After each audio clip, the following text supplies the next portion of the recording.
오늘 본문의 말씀은 예수님의 사역을 통해서 도움이 필요한 사람들이 예수님을 찾아오는 일들이 생겨났습니다. 앞을 보지 못하는 맹인이 나간 이후에 계속해서 주님 외에는 치유가 불가능한 사람들이 찾아오기 시작했습니다. 오늘 본문 32절을 보니까 그들이 나아갈 때 귀신 들려 말 못하는 사람을 예수께 데려오니, 여기서 처음 등장하는 그들이라는 것은 어제 말씀 가운데 등장했던 앞을 보지 못했던 맹인을 이야기하는 것입니다. 그들이 나아간 후에 다음에 찾아온 사람은 귀신 들려서 말을 하지 못하는 사람들이 찾아온 것입니다. 계속해서 예수님 앞에 병들고 나약한 자들이 찾아오는 것을 우리가 볼 수 있습니다. 제가 얼마 전에 이제 목회자들과 다 같이 신방을 하는 시간을 가졌었는데, 그때 이제 한 권사님께서 이 자신이 디스크와 목 부분이 이 예전에 사고 때문에 치료를 받고 계신다는 이야기를 들은 적이 있습니다. 이전에는 이분이 이제 LA 근처에 사셨기 때문에 그 주변에서 내 몸을 제일 잘 치료해 줄 수 있는 그런 한의사를 찾아가서 치료를 꾸준히 받으셨다고 합니다. 사고 후에 몸 상태가 너무나 좋지 않았기 때문에 치료를 꾸준히 받았는데, 다행히도 LA에서 소개받은 사람에게는 그 모든 아픈 부분들이 잘 회복되어졌다라고 합니다.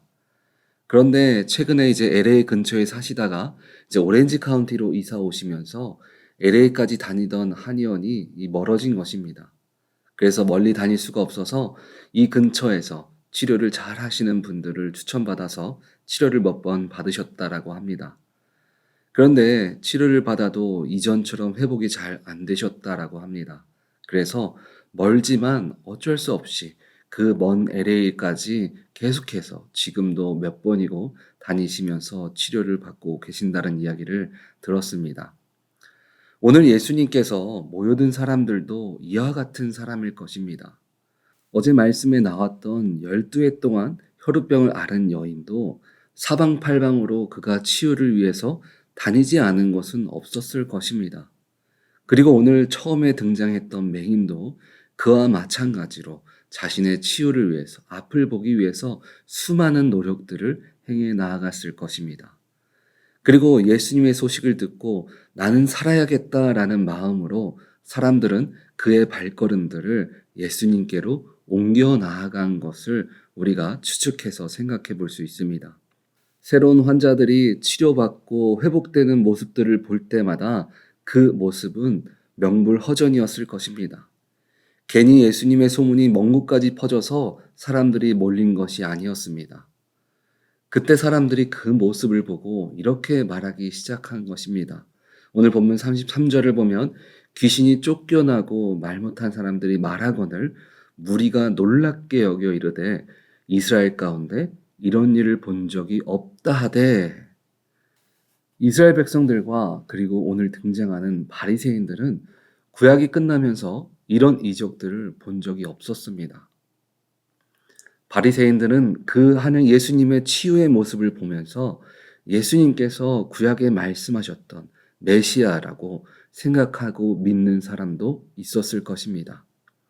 하지만 그들은 예수님을 인정하지 않았습니다. 그 이유는 자신들이 지금까지 믿으면서 많은 이스라엘 백성들에게 집중을 받고 성전을 유지하는 일들을 잃고 싶지 않았기 때문에 그렇습니다. 현재 이스라엘 백성들의 상태는 어떤 것들이 하나님의 일하심인지 믿음으로 분별할 수 있는 지혜와 능력을 갖고 있지 않은 상태였습니다. 그리고 말씀을 바로 세워나가야 할 말씀의 리더자들도 그 역할을 제대로 하지 못하고 있는 그런 상태였습니다. 그리고 당시에 이스라엘 백성들이 하나님을 바라보는 마음은 어떤 마음이었냐면, 요즘 세대의 말로 이제 쉽게 표현하면 자녀들이 아빠 찬스, 엄마 찬스처럼 이 메시아 찬스를 기다리는 것과 동일합니다. 우리를 구원해 주실 메시아가 오면 우리는 다시 이전의 영광으로 돌아갈 것이다 하는 육적인 부흥만을 기다리고 있었습니다. 이적만을 보고 믿었던 이스라엘 백성들에게 예수님은 아빠 찬스와 같은 분이었던 것입니다. 그리고 반대로 바리새인들에게는 예수님은 자신의 권위를 빼앗으려는 사람이었습니다. 그래서 오늘 바리새인들이 예수님의 모습을 보면서 이렇게 이야기합니다. 34절을 보면 바리새인들이 이르되 그가 귀신의 왕을 의지하여 귀신을 쫓아낸다 하더라. 바리새인들은 눈에 보이는 기적까지는 반박할 수 없었습니다. 그래서 그 능력의 원천을 귀신의 왕 바알세불을 통해서 능력을 나타낸다라고 사람들에게 이야기한 것입니다. 예수님의 모든 이적들은 이 땅의 왕으로 군림하기 위해서 행한 것들이 아니었습니다. 예수님은 천국 복음이 다시 한번 이스라엘 백성들에게 하나님의 자녀로서 회복되어지고 그 자녀들을 통해서 전파되기를 원하셨던 것입니다. 당시 이스라엘 백성도 그렇지만 현재를 살아가는 우리들에게도 진정한 메시아, 구주 되신 예수님의 복음이 모두 필요합니다. 믿음을 가졌다고 하면서도 진정한 믿음을 갖지 못하는 사람들이 현재 늘어나고 있고 믿지 않는 자들이 점점 더 늘어나고 있습니다. 이때 우리는 예수님의 말씀처럼 우리들은 주님의 자녀이지만 그 자녀의 삶을 걸어가지 못한 우리들 자신과 그리고 하나님의 말씀대로 사람들을 세워나가는 일들을 행할 것을 우리들에게 명령하고 계신 것입니다. 그렇다면 우리가 하나님의 추수할 일꾼의 삶을 살기 위해서 그 일꾼이 되는 조건은 무엇이 있을까요? 첫 번째는 하나님의 일하심을 분별할 수 있어야 합니다. 오늘 말씀에 하나님을 믿고 율법대로 행하며 나아갔지만 주님을 알지 못하는 바리새인들이 등장합니다. 우리들은 이 땅 가운데 하나님의 일하심을 분별하는 자가 되어야 합니다. 그렇다면 어떻게 우리가 하나님의 일들을 분별할 수 있는 자리에 설 수 있을까요?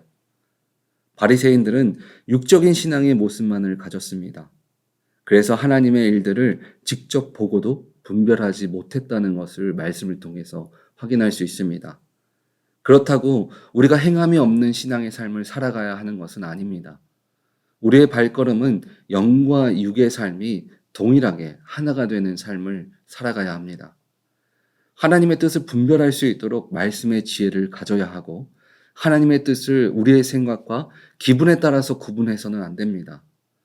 우리는 하나님의 뜻을 늘 말씀 안에서 발견하는 삶을 걸어가야 합니다.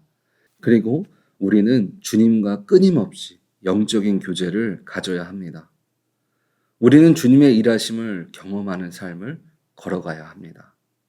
마태복음 7장 7절의 말씀처럼 주님께 늘 두드리고 구하는 삶을 선택함을 통해서 그 안에서 주님이 행하실 것들이 무엇인지를 발견할 수 있도록 우리는 늘 훈련해 나가야 합니다. 주님은 늘 주님과 가까이 하는 자들에게 주님의 뜻을 분별할 수 있는 능력을 허락하심을 믿으시기 바랍니다. 하나님과 가장 친밀한 왕이라고 말하는 다윗의 모습을 보면 그가 기름 부음 받고 왕이 되는 과정 가운데 그는 주님을 찬양하고 말씀 가운데 거할 때에 그는 주님이 승리케 하심을 경험하는 삶을 살아갔습니다. 반면에 그가 이제 자리를 잡고 본인의 생각대로 나라를 다스리려고 했을 때 어떻게 되었습니까? 자신의 뜻으로 백성의 숫자를 세웠을 때 그는 심판을 받았습니다. 백성들이 전쟁 가운데 있을 때 게으름 부르며 왕궁에 있을 때에 그는 부하의 아내를 범하는 실수를 저질렀습니다. 우리가 분별할 수 있는 지혜와 능력은 오직 주님께 나옴을 믿으시기 바랍니다. 하나님의 일을 행하는 자가 되는 두 번째 조건은 예수님을 나의 목자로 삼는 자가 되는 것입니다. 오늘 본문에 예수님께서 목적 없이 기적들만 바라보며 나오는 사람과 바리새인을 향해서 이렇게 말씀하셨습니다.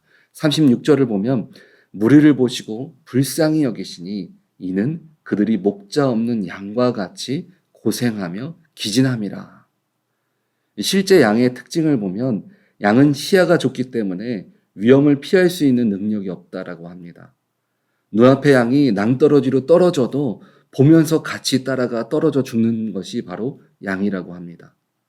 그리고 양은 훈련이 가능한 다른 동물들과 다르게 고집이 세기 때문에 훈련이 불가능한 동물이라고 합니다. 그리고 마지막은 양은 몸이 뒤집어지면 스스로 일어설 수 있는 능력이 없는 동물이라고 합니다. 우리들에게 목자 없는 양과 같다는 것은 언제든 죽음의 위협이나 잘못된 길을 갈 수 있는 환경을 갖고 있는 것과 같습니다. 그리고 세상 가운데 문제를 통해서 넘어지면 스스로 일어설 수 없고 죽음을 맞이할 수 있는 그런 존재라는 것입니다. 그렇다면 목자가 있는 양은 어떻습니까? 그들은 위험에 빠지지도 않고 더 많은 먹이가 있는 곳으로 인도함을 받는다는 것입니다. 그리고 우리가 어떤 어려움에 넘어져도 세움받을 수 있다는 것입니다. 성경은 우리들을 다 양 같다라고 말합니다. 그런데 주님은 그런 우리들을 추수할 일꾼으로 세우기를 원하신다라고 오늘 말씀을 통해서 이야기하고 있습니다. 양 같은 우리들이지만 우리들의 목자가 예수님이 되신다면 우리는 능히 그 일들을 감당할 수 있음을 믿으시기 바랍니다. 추수할 것이 많은데 일꾼이 없다는 것은 주님이 찾으시는 진정한 예배자의 삶을 살아가는 사람들이 적다는 것을 말하는 것입니다. 우리의 삶은 오늘 주님의 이적만을 바라보며 도움만을 기다리는 육적인 삶을 목적으로 사는 인생이 아니라 주님께서 찾으시는 추수할 일꾼의 삶을 우리는 걸어가야 합니다. 우리 오렌지 한인교회 성도님들은 주님의 역사가 나타나기만을 기다리는 인생이 아니라 주님의 역사를 나타내는 복된 성도님들이 되시기를 주님의 이름으로 축원드립니다. 아멘.